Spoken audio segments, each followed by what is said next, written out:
that will affect the real economy. Of course it will. Because in Hungary, they do that, and they maybe expect not to affect the real sector, but we just observe the opposite. There is a serious credit crunch, and at least one of the major Austrian banks just considered leaving the country and the business here.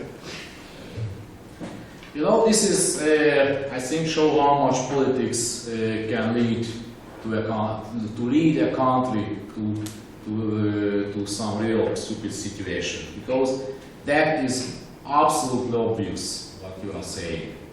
But still, Hungarian politicians believe that they somehow can beat basic principles of the business and the society. Of course, if you are taxing the banks, so it's easy. Banks usually have 1 to 8, 1 to 10 capital adequacy ratio. If you are reducing the capital of a bank by 10 million forint, it means that they have less financing capacity by 100 million forint.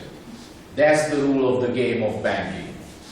But still, politicians doesn't understand or don't want to understand because they believe that their political interest is more important than to take into account these principles. Sorry, but this is a little bit about Hungarian politics. But still, if you are heavily taxing financial sector, they will not. It will lead to a credit crunch, and we see that already in Hungary. A little bit back to tax policy in the international aspects. There is one interesting phenomenon that the big guys are taking, like the UK, the US. They are criticizing many countries all over the world that they have these dodgy tax schemes and they have lots of tax evasion opportunities, and this is why the American economy is suffering. Actually, of course, there are offshore countries where they have preferential tax treatments, and you can read articles all over the world that actually tax competition is a good one. I'm not exactly sharing that idea, but actually that's clear that in the US, for example, it's one of the countries where the easiest to set up a company. You can read articles about that in the Economist.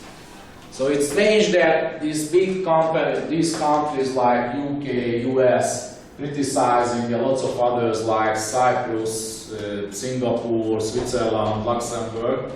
But even in the US and in the UK, you can find very preferential tax treatment. And further on, the very large multinationals in the US, in the UK, in Germany, they are actually almost all using offshore structures. So it's strange that, for example, US companies are very much, for example, supervised in the financial sector by the American authorities. So I think they could easily force these companies to drop offshore structures, but they are still not doing that. Hedge funds in the United States, who are actually moving probably the largest monies recently, they are all using offshore structures, but they are regulated or unregulated by the US. So I think it's a little bit a hypocrite approach that the big countries are criticizing lots of small ones. However, there would be an easy solution if you have a transparent ownership registry all over the world, or if they are somehow controlling the financial transactions and enforcing, if they are enforcing listed companies to actually comply with tax rules. In that case, I think this whole story would be much easier, and lots of countries could generate much more money. Of course, Cyprus, Switzerland, Luxembourg, and some of these countries, and the Seychelles, the British Virgin Islands, so the very famous offshore countries would suffer, of course. That would be not easy. Actually, in the US, for example, a copied driving license via the internet, you can set up a company in 2 days. So anybody, any terrorist group can do that. Just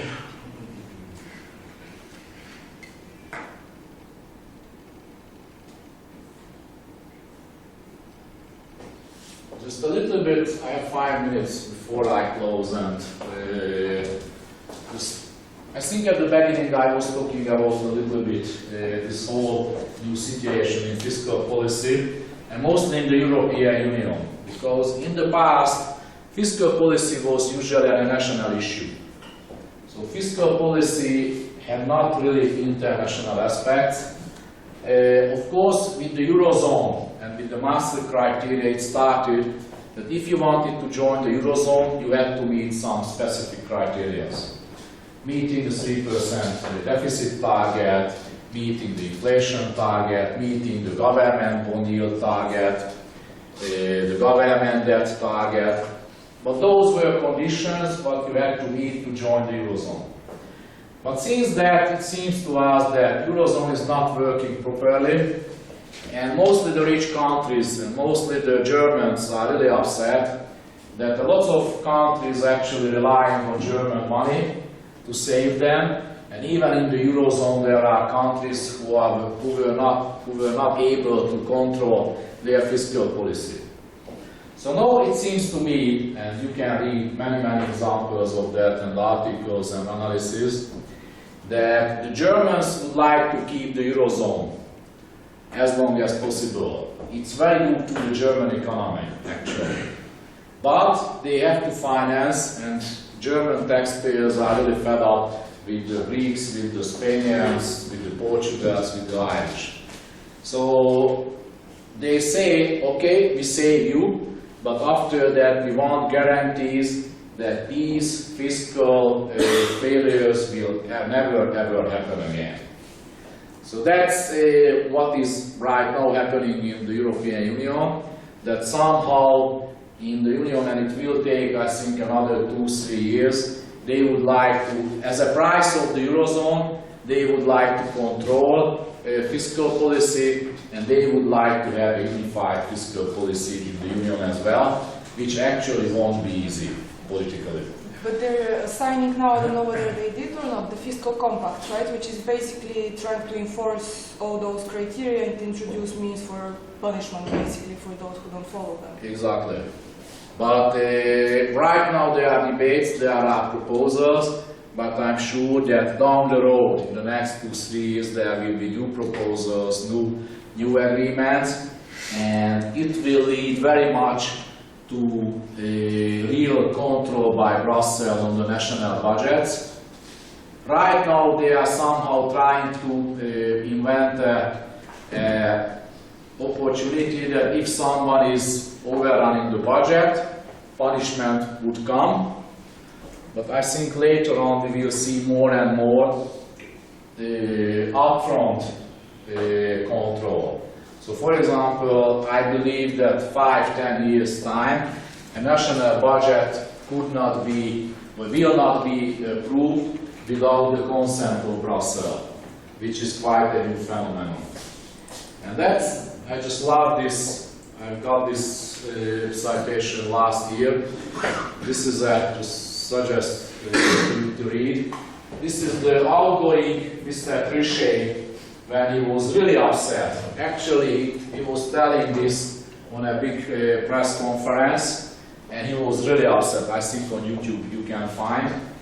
So it shows that when some of the large countries are actually attacking the Greeks and the Spaniards and Brussels, and Mr. Trichet reminded them that a couple of years ago, these big countries like Germany, mostly France, they wanted to actually loosen the fiscal policy of their own, and they were not really caring about the Eurozone.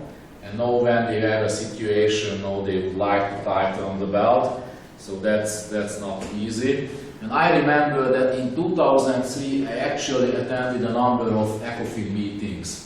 That was the time when we were not a member of the Union, but we were joining in 2004 May. So since 2003 July, I participated on ECOFIN meetings. And France, for example, and Germany, and I think mostly France, we had a higher deficit than 3%. And that was clear that the French politicians didn't care. The French finance minister was actually laughing when he was criticized by the Commission that the French deficit is too high. And in that time, the Commission, and with the help of the ECOFIN, they couldn't really punish the French government. And I think that was a very bad lesson to the others, because other countries could say that if the French could walk away with the high deficit, why we should be punished? So, I think regarding fiscal policy, we will see a lot of new phenomenon, lots of new initiative in the coming years. It will be much more different than 10 years ago, but it means that it will be still interesting to deal with that. So thank you very much for your patience. I think our meetings are finished. I think I'm not coming to this lesson anymore. I hope it was useful for you. And thanks you for your patience and tolerance and everything. Thanks a lot.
I bought this huge Chinese market.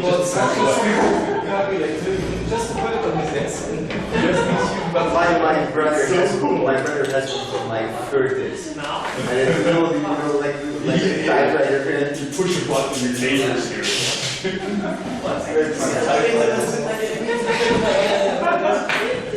I use it so often. So it was like 2 plus 2, 4. Every time I'm like, yes, I World can is calculate still there. No, he was just. Anyway, usually nothing, but I will when I have this kind of. Exactly. You don't have a calculator. If I work in 400 the whole thing, why doesn't it work? Why doesn't it work? See you guys. Bye, thank you for everything. I've never used this one. I didn't use it.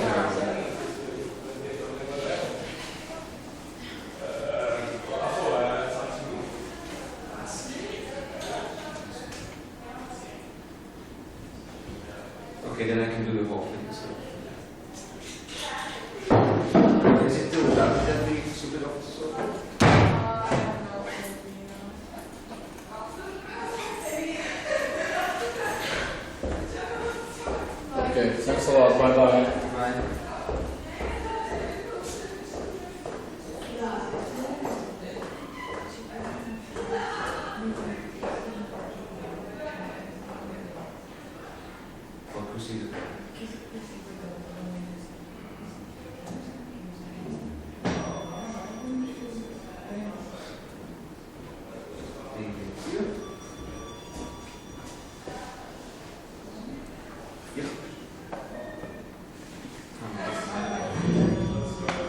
precious. See you again. That would be awful.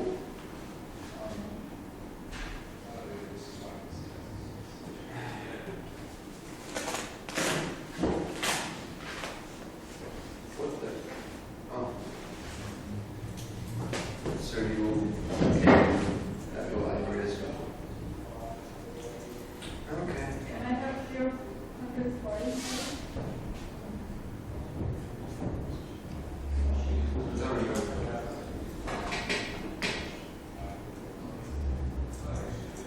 Actually, I'm staying in sense.